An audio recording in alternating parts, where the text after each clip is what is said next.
Bueno, buenas tardes con todos, siendo ya las 18 horas con 02 minutos.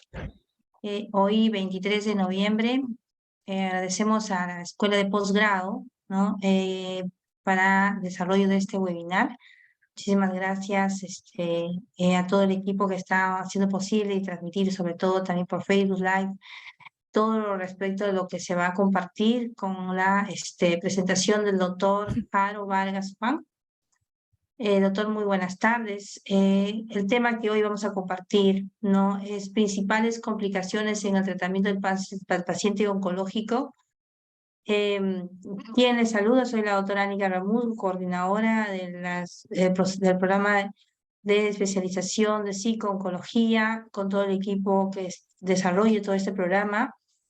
Y para esta oportunidad vamos a compartir un tema tan importante, las complicaciones, el tratamiento del paciente oncológico, con un profesional de muchísima trayectoria, el doctor Jaro Vargas Juan. Él es un médico oncólogo del Instituto Nacional de Neoplásicas, el INEN, coordinador del proyecto CELNET 2020 y también parte del equipo de todo lo que es fisioterapia oncológica.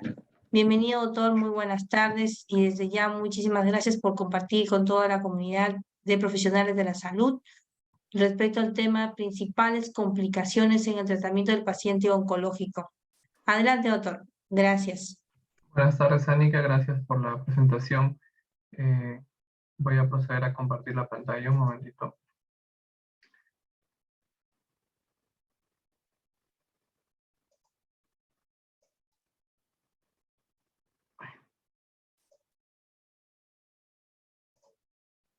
¿Me avisan si se puede ver?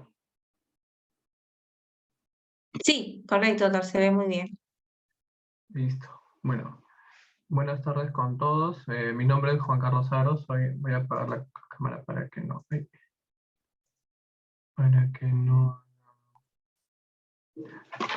¿Qué dice? Perdón. Sí, para que no haga recarga de línea.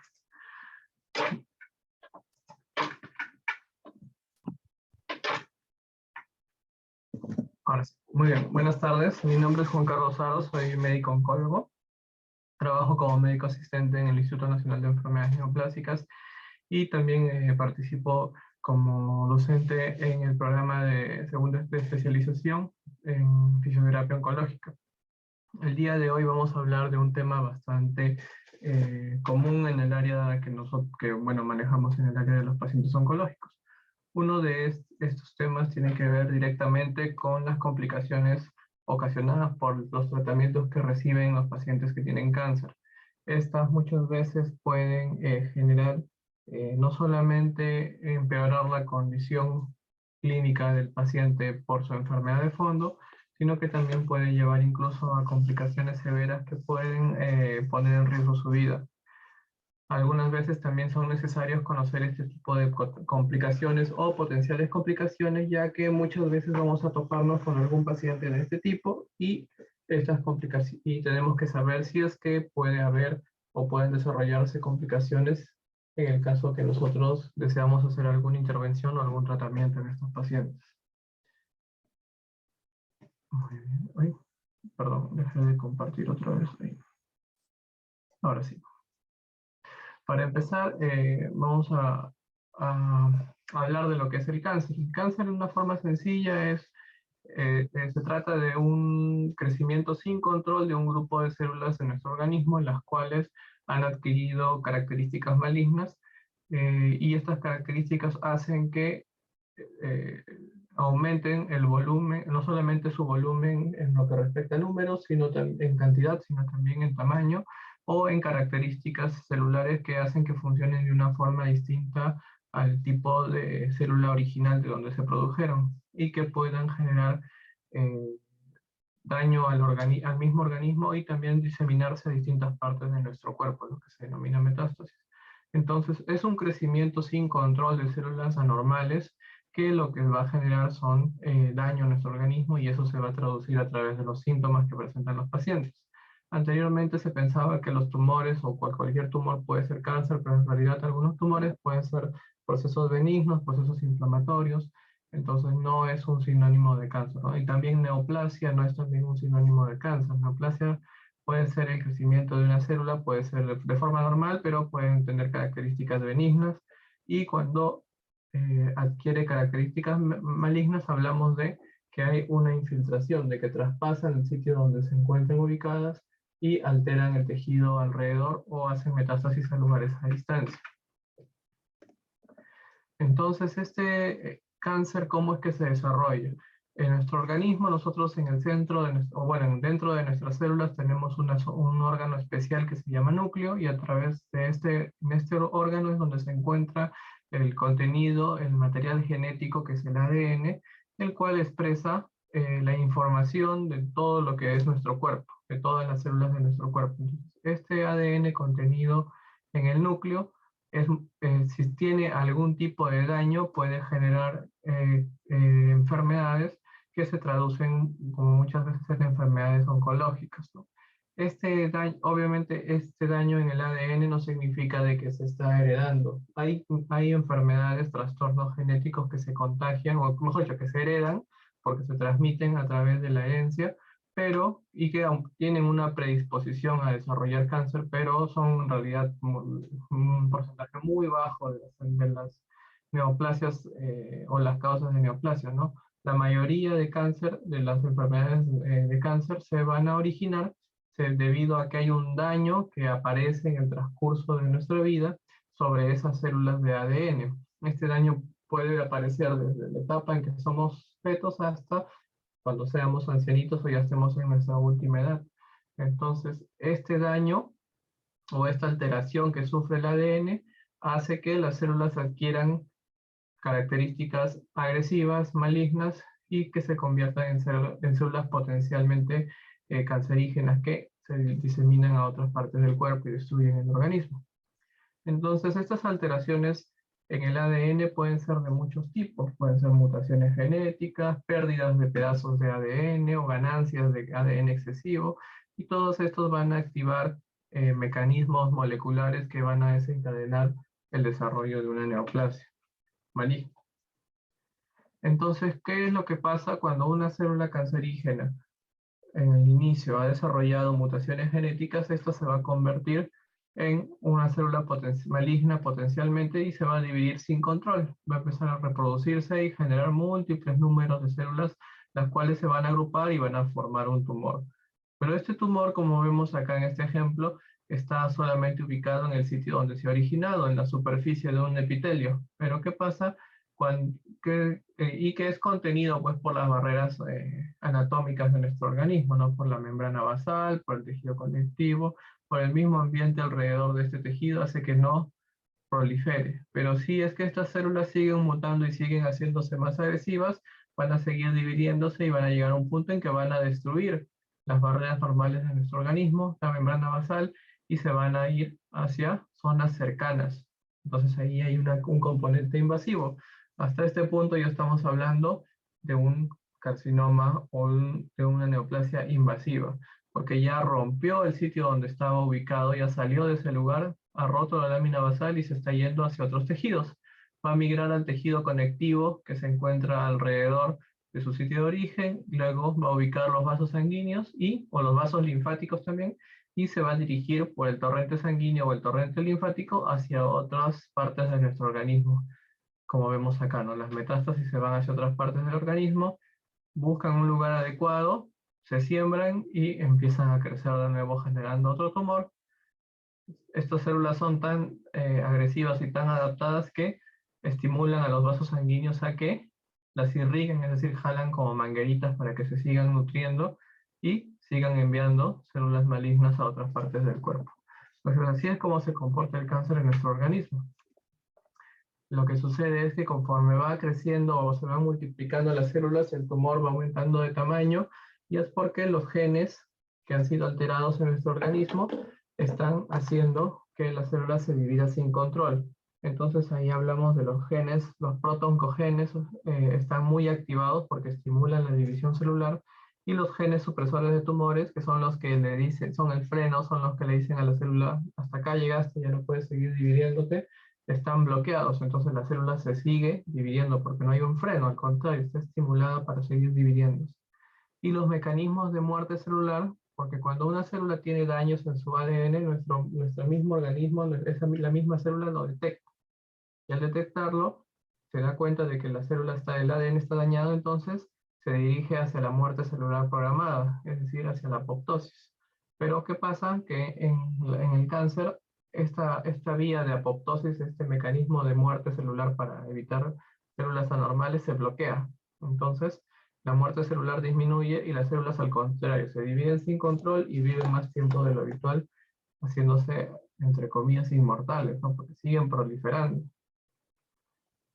Entonces, este desequilibrio es lo que al final genera que el cáncer crezca, que se haga grande, que se vaya a otras partes del cuerpo y que termine, pues, diseminándose en todo nuestro organismo y a las finales ocasionando los malestares y el fallecimiento del paciente.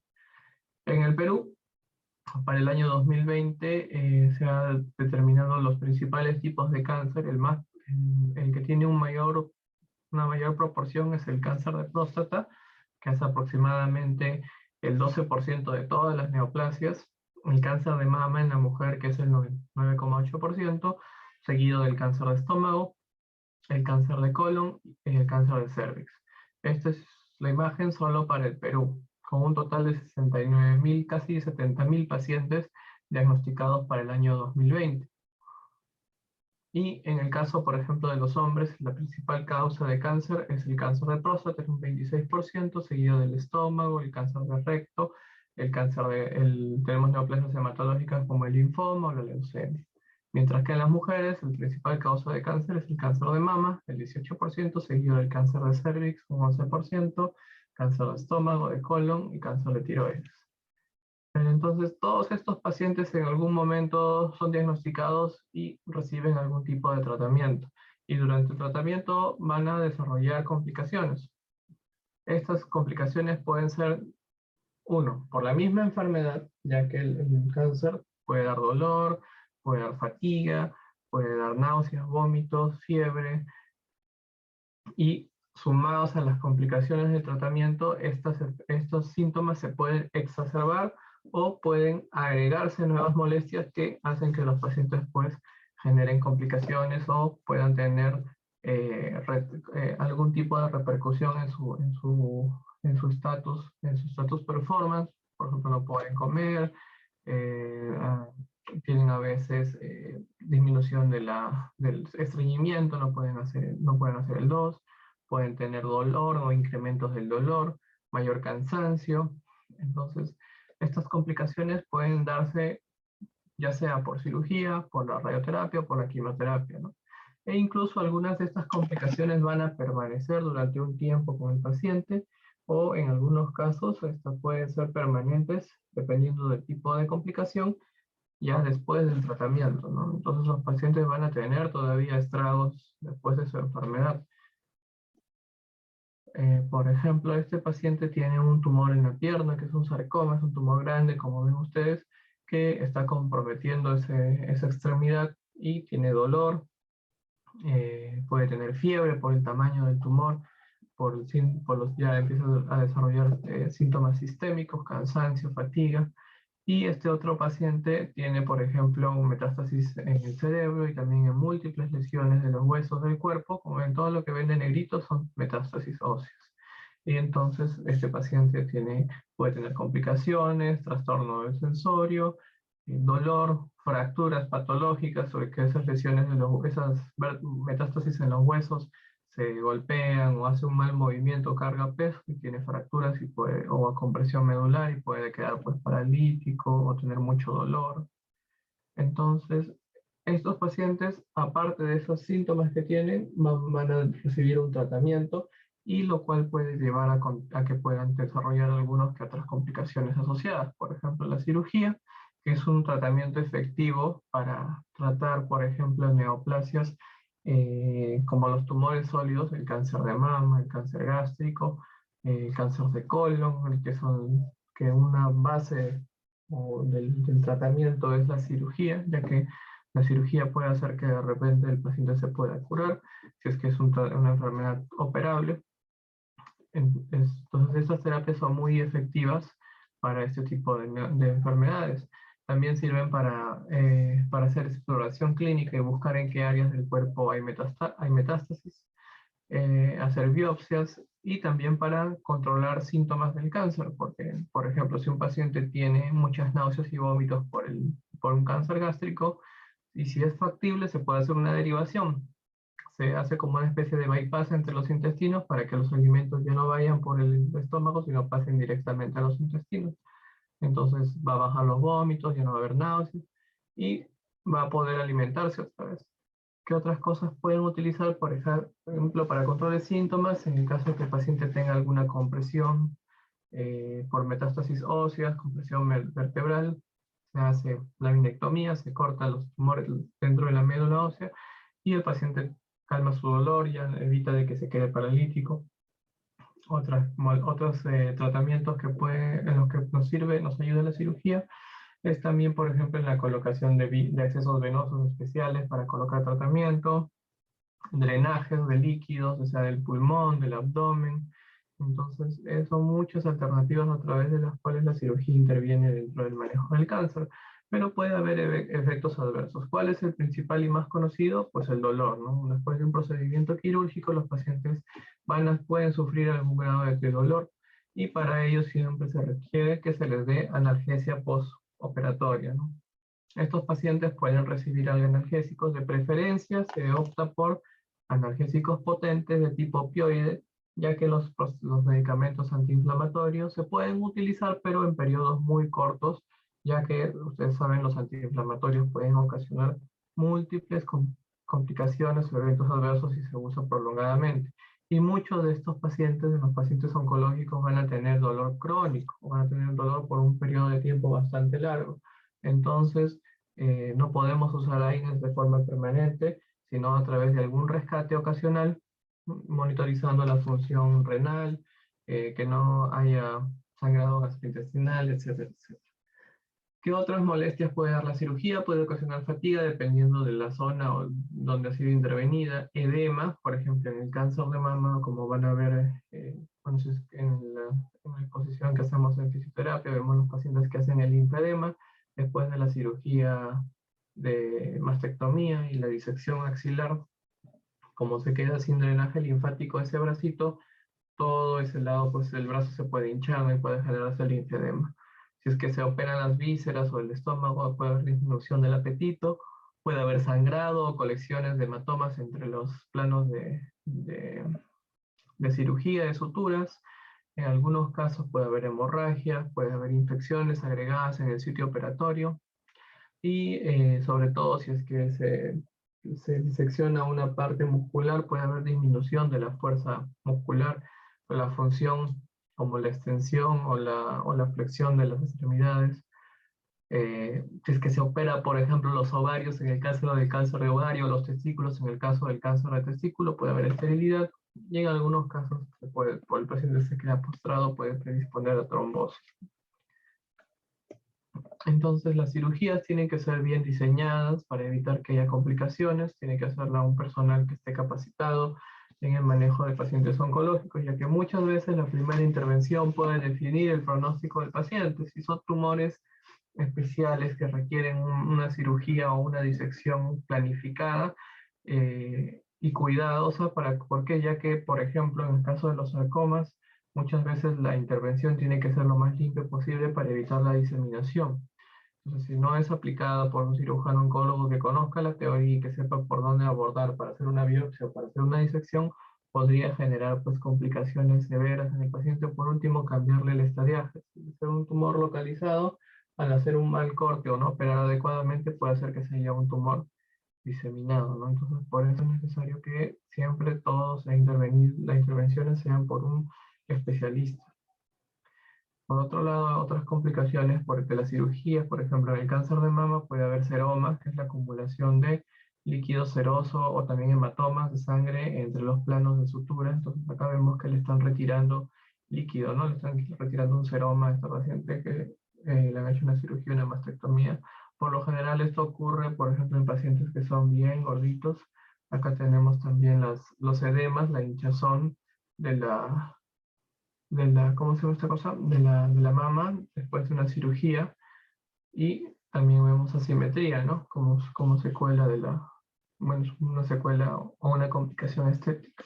En este caso vemos una fibrosis en el sitio donde ha habido una cicatriz de una disección axilar, donde el paciente pierde un poco la extensión, se queda hasta ese nivel nada más porque la flexibilidad se ha limitado porque la cicatriz hace que se retraiga el tejido y no pueda completar la extensión de esa articulación. Perdón. Tenemos también, por ejemplo, el linfedema, después de una paciente que tenía una cirugía de mama con una disección axilar, puede generarse esta complicación, ¿no?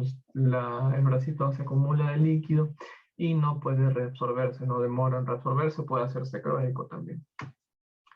Algunas complicaciones quirúrgicas tienen que ver con el tipo de intervención. Por ejemplo, en las cirugías de tórax se va a abrir la cavidad torácica, se genera un neumotórax quirúrgico, se va a generar, si es que hay sangrado, un hemotórax. Puede haber también, durante la cirugía se luxa las costillas, se separa el espacio para que pueda haber un campo donde el cirujano pueda actuar y se hace una luxación de las costillas, lo cual genera dolor, puede generar dolor después y sangrado. Y para que después se pueda solucionar esta cirugía, se cierran los planos y se deja un drenaje, ¿no? El cual está para monitorizar si es que, para que el líquido y el aire que ha ingresado en la cavidad pulmonar en el mediastino salga, y para ver si es que en algún momento aparece o no un sangrado que no haya sido advertido. Por otra parte, algunos tratamientos como las sesiones de radioterapia en los pacientes con cáncer de cabeza y cuello pueden generar inflamaciones a este nivel tan grave que, por ejemplo, este paciente tuvo una traqueostomía, pero después de haber recibido tratamiento, esa traqueostomía ha hecho que los tejidos la radioterapia ha hecho que los tejidos se adelgacen a ese nivel y se pierda el espacio que estaba sellando la traqueostomía, generando una fístula, ¿no? Traqueocutáneos. Nos vemos que la tráquea directamente está comunicada con la piel. Esto es producto, pues, de una secuela del tratamiento que ha recibido, ¿no? Hubo este otro paciente, por ejemplo, que le han hecho una laringectomía total y pues no puede deglutir ni tampoco iba a poder pasar aire sin que se mezclen las vías. Entonces, por eso se le ha colocado dos ondas a través de la nariz, ¿no? Una es para alimentación y la otra es para que respire. Y ahora vamos a hablar un poco de la radioterapia. La radioterapia es un tratamiento que se da a través de energía ionizante que lo que hace es emitir electrones cargados que van a actuar directamente a través de dos mecanismos. Uno es directamente dañando el ADN, o sea, esta radiación que emite electrones ingresan hasta nuestro ADN y lo destruyen porque los electrones son ávidamente tienen una predilección por unirse a moléculas de ADN, entonces ingresan hacia el ADN y lo destruyen, y al destruirse el ADN de nuestra célula, la célula entra a apoptosis. O por el contrario, el otro mecanismo es que al entrar en nuestro organismo, destruye las moléculas de agua generando radicales hidroxilo, los cuales son tóxicos también y generan daño al ADN. Y por esos mecanismos la radioterapia mata las células cancerígenas, pero puede provocar muchos eventos adversos. Eventos adversos necesariamente pueden ser directamente relacionados con el daño del ADN, que pueden ser la aparición de una segunda neoplasia secundaria a la radioterapia, es decir, un nuevo cáncer secundario a la radioterapia.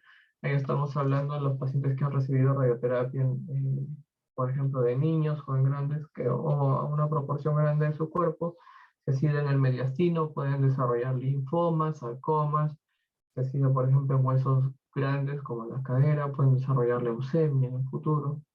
Entonces es un riesgo potencial, ¿no? No significa que hoy día me dan la radioterapia, de acá a 1 año, 2 años me va a dar cáncer. Por lo general demora muchos años, ¿no? La aparición de ese tipo de segundas neoplasias. Por otra parte, tenemos los otros efectos adversos están relacionados directamente con la muerte celular, ya que al dar radioterapia no solamente dañamos las células cancerígenas, sino también las células que son buenas, que están alrededor del tumor. Entonces eso va a generar, por ejemplo, que los epitelios pierdan su integridad, se rompan porque se mueran algunas células y se adelgacen generando mucositis, si es que es en la mucosa oral, gastroenteritis, si es que es en los intestinos, neumonitis, si es que es tejido pulmonar. También puede haber síndromes de inflamación, ya que al romperse las células rápida y morirse violentamente, se van a eliminar sustancias malignas al organismo que van a generar síntomas, ¿no? Si es que si irradia zonas cercanas al hueso grande donde se generan las células sanguíneas, puede haber disminución de la hemoglobina, de las defensas, de las plaquetas. Si es que si irradia vasos que contienen placas de ateroma, estas placas de ateroma se van a inflamar, se van a volver inestables y pueden predisponer a eventos isquémicos o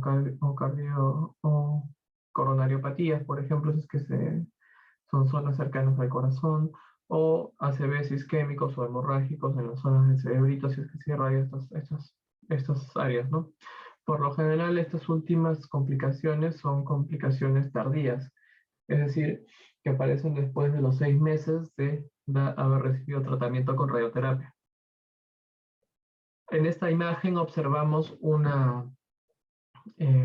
perdón, en esta imagen estamos observando una radiodermitis a nivel de la mama derecha. En este paciente se le ha dado radioterapia en la mama y ha desarrollado radiodermitis alrededor de la mama, ¿no? Vemos de grado 1 en esta zona, porque es solamente eritematosa, y grado 2 en las zonas del cuello y de la axila, porque ya hay empastamiento y pérdida de tejido, ¿no? Las radiodermitis se catalogan en función al tiempo de la aparición. Pueden ser agudas, si es que ocurren dentro de los primeros 6 meses, y tardías, si es que aparecen, o crónicas, perdón, si es que aparecen después de los 6 meses de dado el tratamiento. Las agudas son por lo general muy similares a una quemadura. Las de grado 1 son eritematosas, se ve en la piel como eritematosa, con un poquito de cambio de temperatura, pero no va a haber pérdida de tejido, ni tampoco sudoración, ni humedad. En cambio, en la radiodermitis grado 2, el eritema es más rojizo, se ve húmeda o empastada la zona que está afectada, y puede haber pérdida de tejido superficial. En las de grado 3 ya son lesiones mucho más graves, ya que hay una pérdida de tejido severo con exposición de la dermis, y en el grado 4, pues por lo general no debería haber. Es bien raro ver una de estas complicaciones, pero si es que la hay, se ven pues ya úlceras crónicas, hemorrágicas con áreas de necrosis, con tejidos bordes elevados, que pueden exponer tejidos profundos, ¿no? En este caso, como es en la cabeza, se ve el cráneo, y es producto pues de la radiodermitis. La radiodermitis crónica también se gradúa. Grado 1 está caracterizado por una atrofia leve, con una fibrosis, un aumento de la pigmentación. En el grado 2, la atrofia puede ser un poco mayor y más diseminada. Puede haber aparición de vasos sanguíneos, que son las telangiectasias, y también son las de mayor fibrosis. En el grado 3 ya es una atrofia marcada, con un adelgazamiento del tejido, irregularidad, puede haber induración muy severa a este nivel, y aumento de las telangiectasias que se hacen gruesas. Y en el grado 4 ya se produce una úlcera y puede haber signos de necrosis. Otras complicaciones son, por ejemplo, bueno, acá tenemos una radiodermitis, una paciente que recibe radioterapia en la columna, y los pacientes que reciben radioterapia en zonas cercanas a la cabeza, el cuello, la boca, pueden desarrollar en el futuro mucositis, ya que la mucosa de los epitelios alrededor se puede irradiar también, o pueden hacer este tipo de inflamaciones, ¿no? Úlceras tipo aftas en la boca, en la lengua, que puede generar dolor, dificultad para deglutir, el paciente no saliva, no siente los alimentos. Acá tenemos una radiodermitis grado 2, hasta grado 3 ya, porque vemos que hay costras y tejido mielicérico, ¿no? Que hay una importante secreción. Vemos acá una mucositis, en la lengua, acá también. Y en este caso, ¿qué pasa cuando hay estas lesiones? Se pueden agregar o pueden añadirse sobreinfecciones. En este caso, una cándida, un honguito se ha pegado ahí en la boca, en las heridas y ha generado un MUVET, ¿no? Una infección por cándida. Vamos a pasar a la siguiente parte. Y en este caso vamos a hablar ya de las quimioterapias.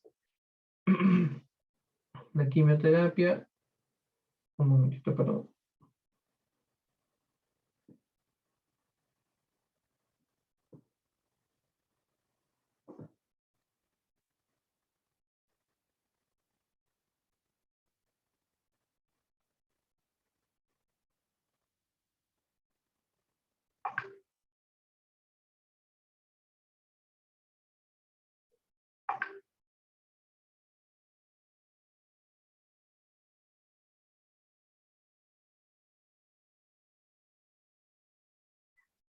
Ya.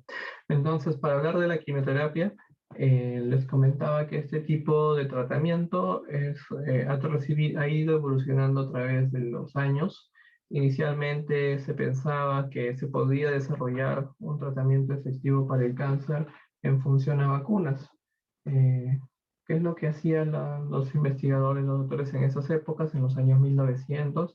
Pues estudiaban tumores, sacaban pedazos de tejidos, preparaban, hacían preparados como tipo vacunas y se los inyectaban a ratas o animales de laboratorio para ver si es que generaban alguna regresión de un tumor, pero veían que no funcionaba, ¿no?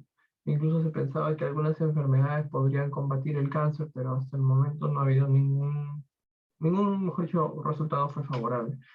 Hasta que posteriormente, conforme pasaron los años, se fueron descubriendo que algunas drogas, algunos elementos químicos, algunos eh, armas bioquímicas tenían efecto sobre las células del organismo.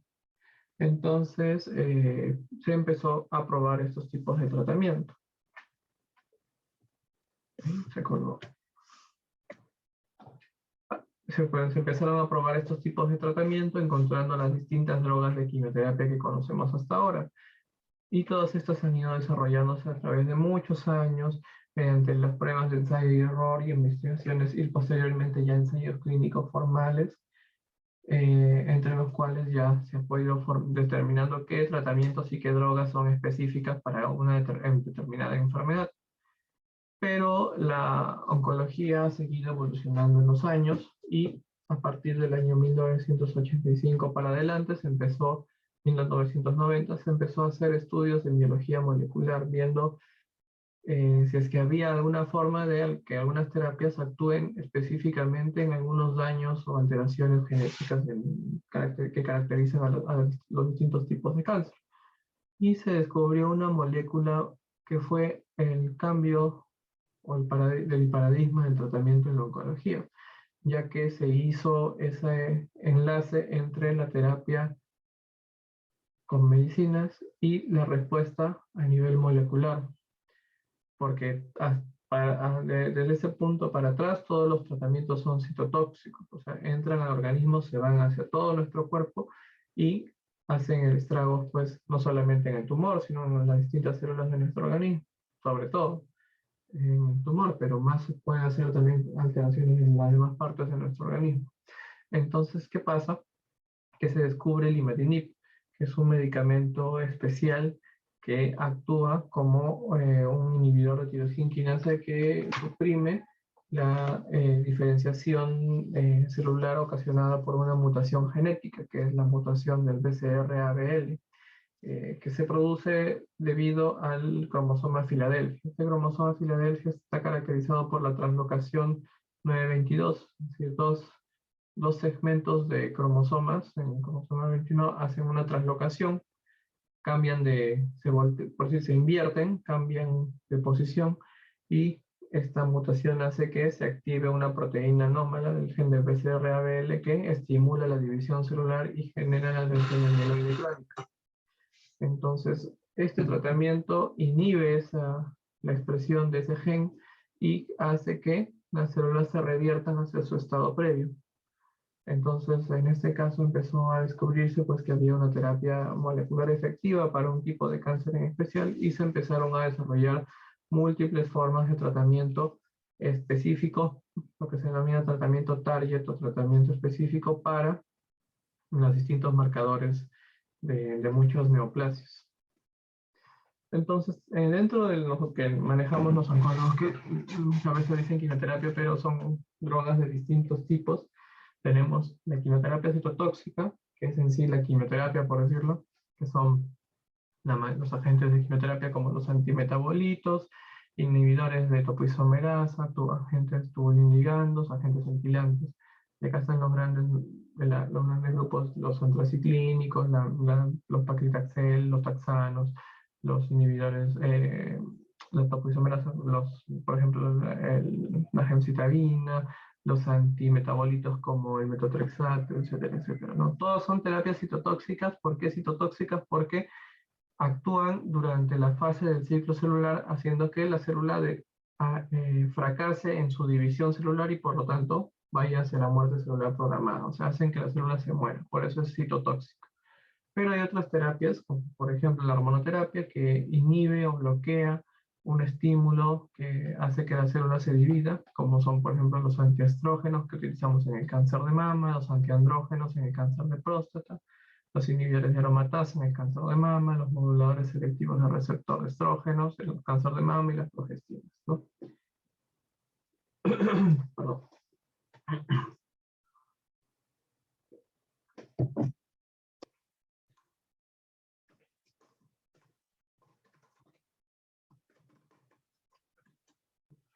Y la terapia target viene a ser otra modalidad de tratamiento. En este caso, como dije, terapia target o terapia diana, porque es específico, apuntan hacia un componente en especial.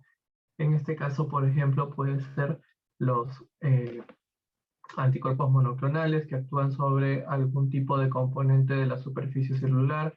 Pueden ser también los inhibidores de tirosina quinasa, como el imatinib, que bloquean la vía de alguna hormona o de algún gen, perdón, que produce proteínas que conllevan a la división celular, o la inmunoterapia, que estimula vías que hacen que nuestras células T puedan ser más activas y puedan combatir el cáncer. Y todas estas drogas pueden provocar eventos adversos. Los citotóxicos, sobre todo, que son los que tienen eventos adversos más extensos, más fuertes, que pueden ser potencialmente más dañinos para los pacientes, pueden generar muchos diversos tipos de efectos adversos, siendo los más conocidos. Siempre conocemos un paciente que tiene cáncer, que es lo primero que dicen, que tiene náuseas, que tiene vómitos. Es un evento adverso bastante común de muchos agentes citotóxicos. Y la mayoría también provoca disminución de la hemoglobina, de las plaquetas, de las defensas. Con todo esto conllevar a infecciones, como el paciente tiene náuseas, vómitos, se le cambia la sensación del gusto y pueden tener también disminución del apetito, y todo esto conlleva a que se adelgacen, a que no coman. Pueden tener también algunas alteraciones de los epitelios que conlleven, por ejemplo, las mucositis, las heridas en la boca, diarreas, pueden tener dolor, fatiga, cansancio, y algo que también es común con muchos citotóxicos es la caída del cabello, ¿no? Entonces, todos estos eventos adversos aparecen, pero algunos son bastante característicos de algunos medicamentos. Por ejemplo, los antimetabolitos, como el metotrexato, la gemcitabina, pueden provocar reacciones tipo rash, tipo alergia, pueden provocar mucositis, inflamación de las mucosas. Algunos otros medicamentos como la capecitabina, el 5-fluorouracilo, pueden provocar irritaciones en las manos y en los pies, que es el síndrome de pie-mano, diarrea, también mucositis, disminución de la hemoglobina. El Irinotecan puede provocar diarrea durante la infusión. Algunos medicamentos dan eventos adversos a largo plazo, como las antraciclinas, que dan cardiopatía dilatada. Entonces el paciente puede hacer insuficiencia cardíaca algunos años después de haber recibido estas drogas. Los platinos pueden dar falla renal, pueden dar neuropatía periférica, que es dolor, pérdida de la sensibilidad en las extremidades, pueden dar hipoacusia, disminución de la, o sordera, mejor dicho, más claro, y en algunos casos trastornos de los electrolitos que puede conllevar a deshidratación, a convulsiones, etcétera, etcétera. Otros medicamentos pueden provocar sobre todo disminución de las defensas, de las plaquetas, y todo eso es que nosotros debemos monitorizar constantemente si es que un paciente está en tratamiento activo. La inmunoterapia también es un medicamento, si bien es cierto, es moderno, es bien específico, pero no significa que esté exento de eventos adversos.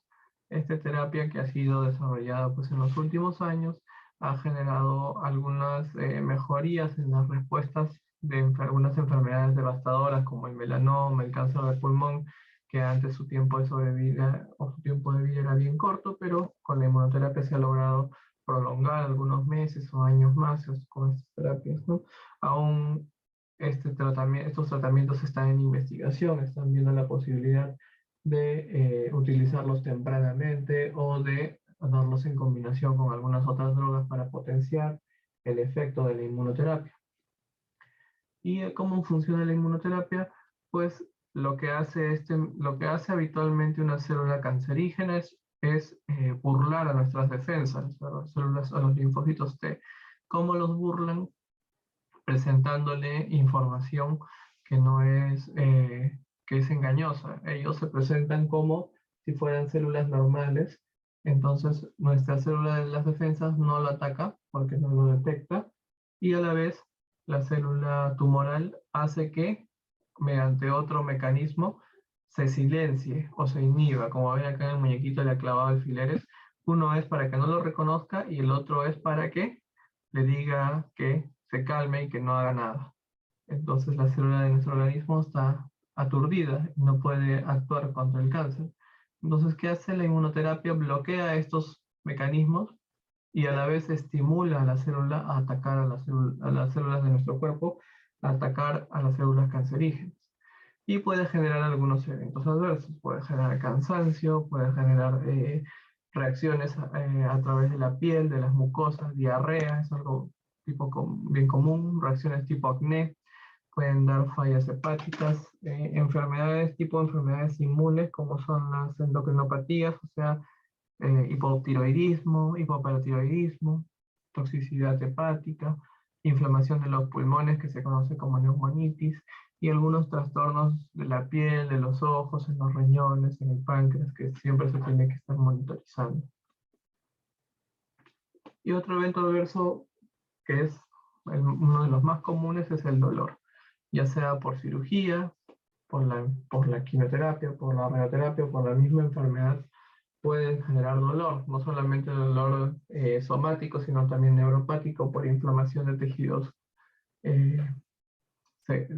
cercanos o nervios o vasos cercanos al tumor, y complicar mucho esto, porque un paciente con dolor no es funcional, requiere más cuidados, va a requerir analgésicos potentes, y obviamente los analgésicos van a generar también otros eventos adversos que pueden empeorar su condición.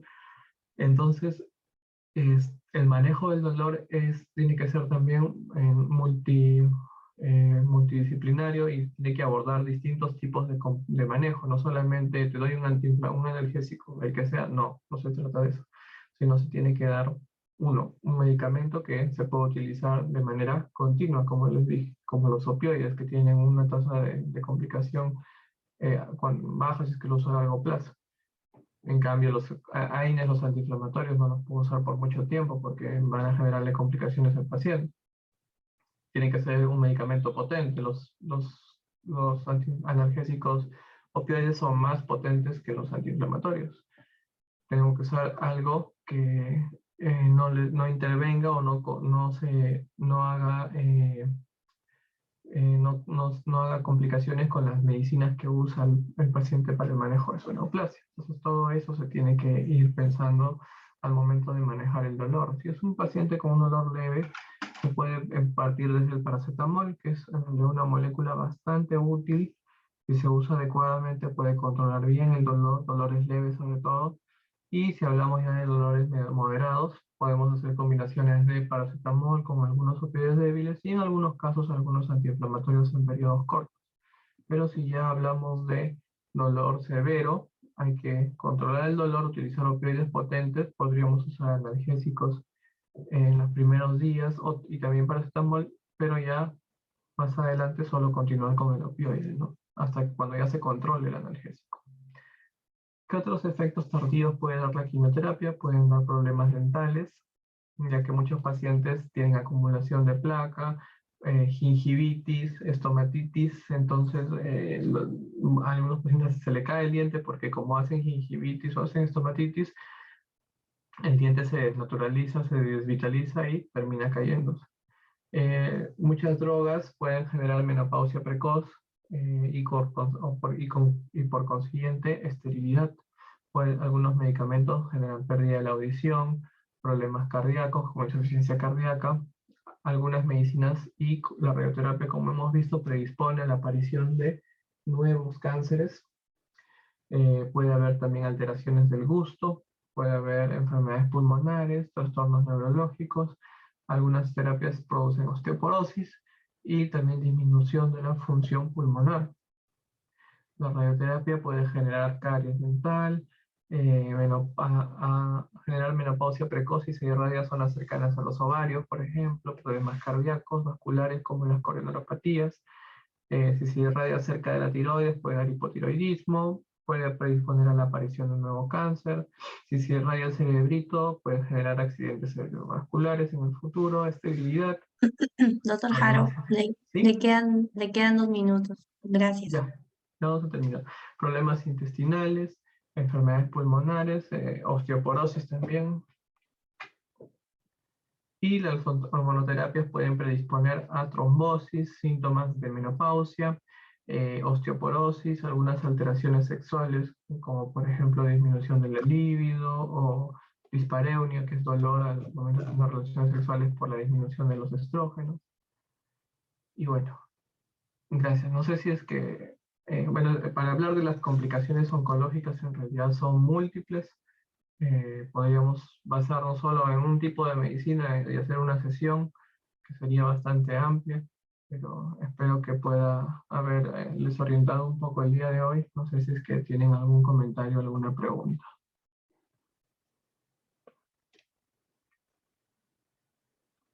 Muchísimas gracias, doctor Juan Jaro Varas, por haber compartido todos los principales complicaciones que se dan en un paciente con tratamiento oncológico. Cualquier consulta, por favor, por el chat, ¿no? Pero no hay ninguna consulta, doctor. Al contrario, agradecer el tiempo y la dedicación para compartir la información con todo el equipo de profesionales. Y a la vez, aprovecho también la oportunidad de invitarlos al inicio de nuestro programa de especialización en psico-oncología. Justamente es uno de las consecuencias tan importantes que un problema de cáncer trae, que es los problemas de la salud mental. Entonces, este programa de psico-oncología que tenemos ahora, ¿no? Brindando en la escuela de posgrado de la Universidad Wiener, que permite, ¿no? Adquirir conocimientos en la evaluación y tratamiento del paciente con cáncer, sus efectos psicológicos en las distintas fases de esta enfermedad, y a la vez permite también identificar los trastornos oncológicos, ¿no? Su epidemiología, etiología y los factores de riesgos para identificar las reacciones emocionales ante la situación de estrés y diferenciarlas en un trastorno psiquiátrico, ¿no? Entonces, estamos invitando a este programa de especialización, ¿no? A todos los profesionales de la salud, en especial psicólogos clínicos, ¿no? Y de la salud, y sobre todo trabajadores sociales, psicoterapeutas, bachilleres y profesionales de la salud. Este programa de psico-oncología, que ya se inicia este sábado 26 de noviembre, tiene 4 módulos que se desarrollan en 4 meses, ¿no? Cada módulo se desarrolla en un periodo de 1 mes, ¿no? El primer módulo es Fundamentos de la psico-oncología, segundo es Aspectos psicológicos y psiquiátricos e intervenciones terapéuticas.